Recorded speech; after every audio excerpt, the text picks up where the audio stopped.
the CIO's position is in a threat because there are many people who are from the user area, that is from different functional areas, maybe finance, marketing, HR, who are adept enough, skilled enough, and they are in IT, and they have interest, inclination, and they have developed themselves in information technology, and gradually they have taken the position of a CIO. So that's the threat the CIOs face. We took in context people who do not come from the technology background, but they have made a mark in the technological world. One such individual that we discussed in the last class was Devang Mehta, the chief of NASCOM, who had a very short life and untimely death, but who made a significant contribution in that short span of time. He made a significant contribution in the world of technology. Yet another individual who has no technical background, who to say was a has no interest in studies, who had who was a college dropout. uh, he has also made a significant contribution to the world of technology, and for the job, for the organization he's created, for the innovation that he has shown to the world, for the products he has launched. So we remember him for so many things, for significant contribution that he made. And he is none other than Steve Jobs, the founder of Apple. Now, this is the logo that we associate Apple with. Can anybody say what does it signify? Yes. What does this signify? Students, not a guess. I think most of you must be associating it with something. Yes, students. I need some response from you. Apple Ma'am, computer science. Apple. Yes, Apple computers, but why a half-eaten apple? A bitten apple, you can say.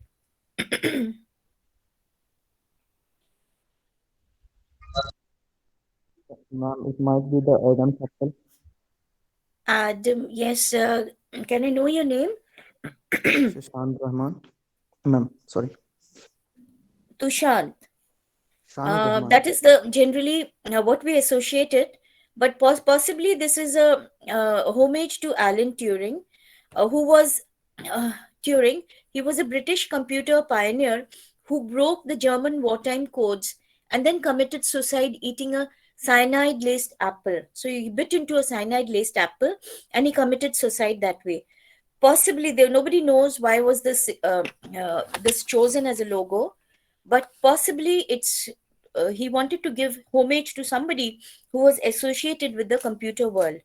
So possibly it's a homage to Alan Turing, the British computer scientist pioneer who broke the German wartime code.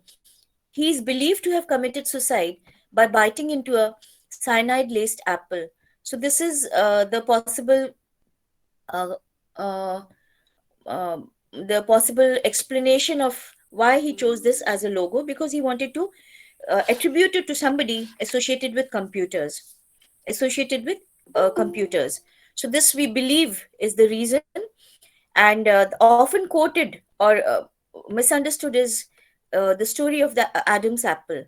So that is the often answer that I've also got in the class, but possibly it's a homage to Alan Turing, acknowledging Alan Turing. Now, Steve Jobs has a personality which we call as a Rashomon effect. Can anybody say what is a Rashomon effect? Students from English background, psychology or English? Yes, I'm sure quite a few from psychology or English background, literature background. Yes. What's a Rashomon effect? Okay, it's an effect wherein the same incident takes place, but wherein I observe and perceive it differently. So when I relate it, I relate it in my whatever I have perceived, whatever I've understood from it, right? So that's a Rashomon effect, and somebody else sees it and perceives it in his own way. You understand what perception is. So his understanding of the situation is very different. So this is what we mean by Rashomon effect. So it is said that Steve Jobs uh, is had a kind of a Rashomon effect. There are many who saw him to be very understanding, very dynamic. There are some others who, you know, view him differently. They find him very cruel in his conduct with people. So this Rashomon effect has, in fact, the origin of this word is from a movie, Rashomon. So the term is related to the notorious unreliability of eyewitnesses. So you see, we all see the same situation, but we view it differently. It describes a situation in which an event is given contradictory interpretations or description by the individual. So this is what we call my Rashomon effect. Now it is named after a movie called Rashomon, in which a murder is seen by four different individuals, and all the four give a different version of the killing which takes place, of the murder which takes place. So you see, your perception differs. It's a phenomena wherein the same event is interpreted in different ways by different people. It is named after the movie Rashomon, in which a murder is viewed by four different people, and they describe the same crime, the murder, in four different ways. So that is what we mean by Rashomon effect. Now, Steve Jobs is said to have Rashomon effect. So there are many who say good things about him. There are many who say he was very cruel, very selfish. So they, let's say, they focus more on the negative side of his personality. On the negative side of his personality. Now, so Rashomon is emphasizes that people's perception about an event can differ based on their individual personal experience. So whatever we view, we associate it with our personal experience and we link it that way. So it may be described in different ways by different people. So nobody is actually lying, but just because their perception differs, they see things differently. So this is Steve Jobs in different stages of his life, and that's the Apple he's holding, the iPhone he's holding in his hand. He was born in 1955, and he too had an untimely death in 2011. The cause being pancreatic cancer. Now let's see, his story we say is instructive, so it gives you direction. It is highly motivating, a lot of lessons to learn from his personality, from his life, filled with lessons of innovation, lessons of character, of leadership, and also values.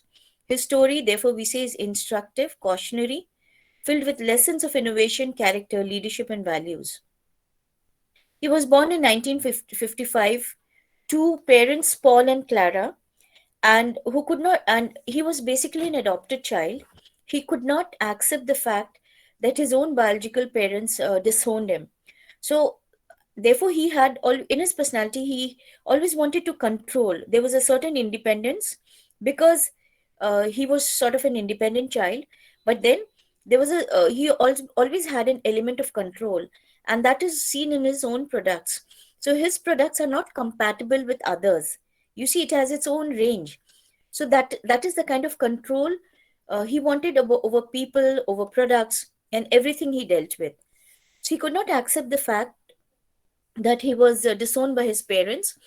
He was reflectively cruel and harmful to people. So patience was something which was not a virtue, which was not his characteristics. So it was a vague combination, a strange combination of independence and a combination of control. He wanted control over everything that he had.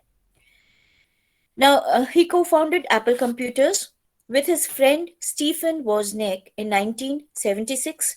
And we all know that that company started in his parents' garage, right? In his parents' backside garage in Los Altos, California. But later on, it became the most valuable company in the world. Now, Steve Jobs had no he was a college dropout. He had no technical education, but it was Stephen Wozniak, his friend, who was an electronics man, and it was basically all the products that we see was which was launched by Apple are basically Wozniak's products. So it was the technical knowledge of Wozniak, but it was the vision of Steve Jobs, because of which Apple Computers is what we know of today. So it was a leap of imagination of Steve Jobs with remarkable feats of engineering of Wozniak. So it's a unique combination of vision and technical knowledge. Stephen Wozniak knew that he could design products, assemble wonderful computers, but he did not have the power or the the skills that you need, the acumen that you need to sell it in the market. So he was reliant on Steve Jobs. So it was a wonderful combination of business vision of Steve Jobs and technical vision or technical knowledge of Stephen Wozniak. Now they had a 50-50% partnership. Initially, there was a third person, Wayne, Wayne, who had a 10% share.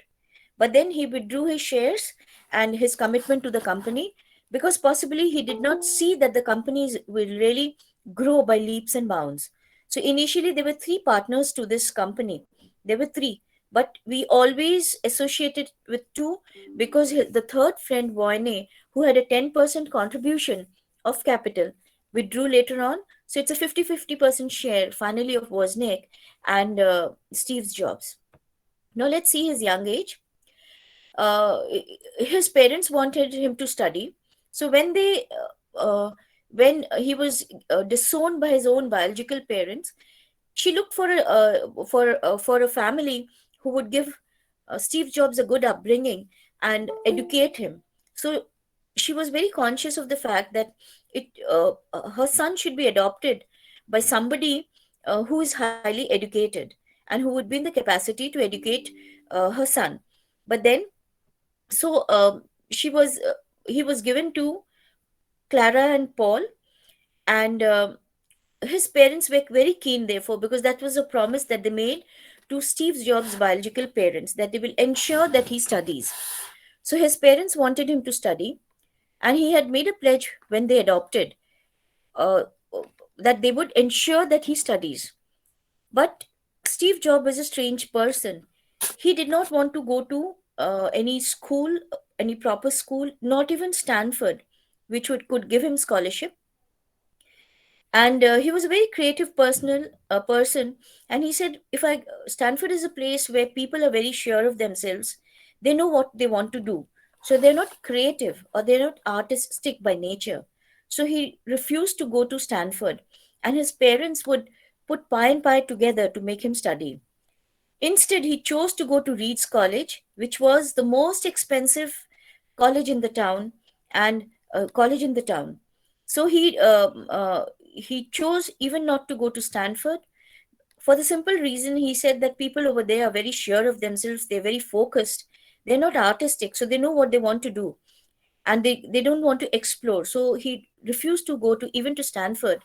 And unique part is later on his commencement address at in the graduation ceremony of Stanford is really remarkable, and it is quoted as the most motivational speech across the world by any individual so far. So he refused to go even to Stanford for the simple reason that he said that they are not artistic by nature. So he chose to go to Reed's College, which was one of the most expensive college in the nation. But there also he quickly became bored with college life and the studies, the routine that he had to go through. So he tells his friend that I could not stop taking the required classes that didn't interest me. He was really not interested in, but he would go to, classes like calligraphy class, the dance class, which was more creative and, more innovative in his words. So he says, I stopped taking the required classes that didn't interest me, and I started beginning to drop on the ones that looked far more interesting. So they are making me take these courses, he would complain to his friend.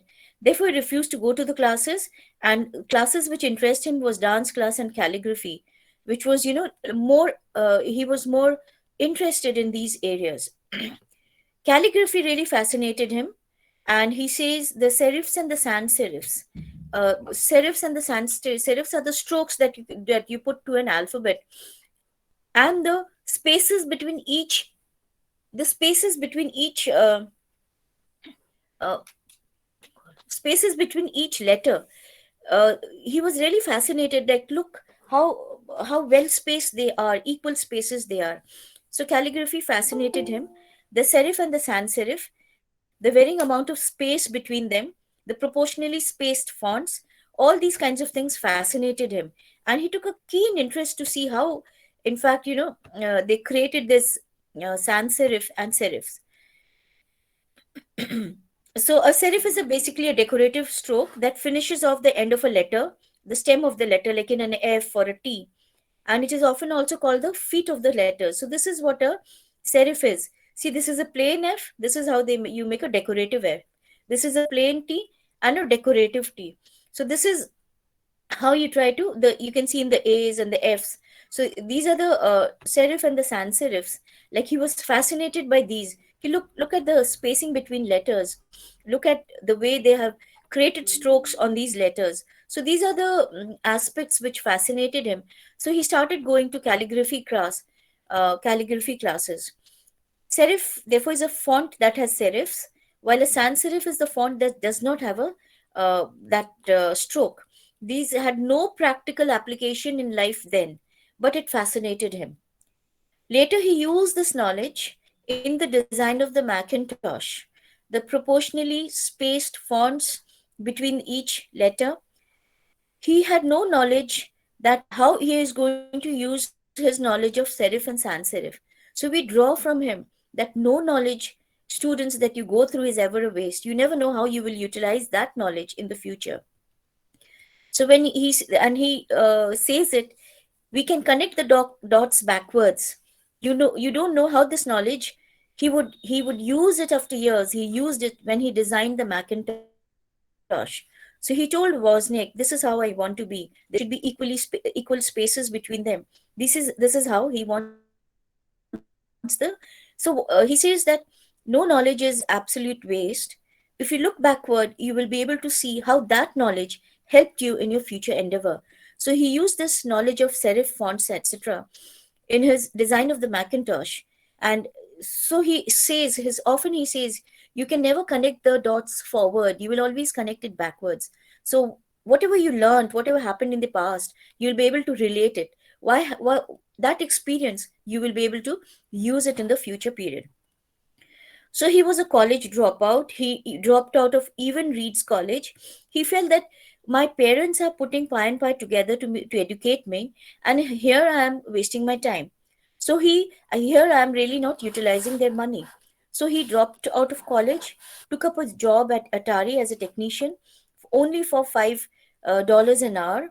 He was influenced by the Krishna movement. He used to go there and have food there. He enjoyed their food, and which then had a base in Dallas in Texas, West Virginia, Pennsylvania. So he did is he dropped out of college. He was really not interested. He said, "Why should I waste my parents' money?" And he took up a job at Atari as a technician. And the basic purpose is he wanted to visit India in search of an identity. So he wanted to make money. He had a desire to come to India, which was the base of the Hare Krishna movement, and he was in search of enlightenment. He was very disturbed. Who am I? Who are my parents? Where do I belong to? So he was troubled by those kind of sentiments. And so he came to India in search of enlightenment in 1974, and he has spent time, stayed at Haridwar in the foothills of Nainital, simply trying to figure out, who am I? I had been turned on to the idea of enlightenment, and I was trying to figure out who I was and how I fitted into things. So the very fact that he was disowned troubled him, even when uh, he was almost 20 years of age. So he was 19 to 20 years of age when he came to India in search of enlightenment. The simple fact that he was disowned troubled him. Who am I? Where do I belong to? How do I fit into things? However, a year later, he returned from India in 1975, and in 1976, Apple was born. In his father's garage, along with Stephen Wozniak, they became the co-founder of Apple. At Apple, he developed whole new devices and services consumers did not know they needed. He was able to connect creativity with technology. So it was his creative ideas to which Stephen Wozniak gave shape. So he was able to So we call it connecting creativity with technology, connecting creativity with vast amount of business vision.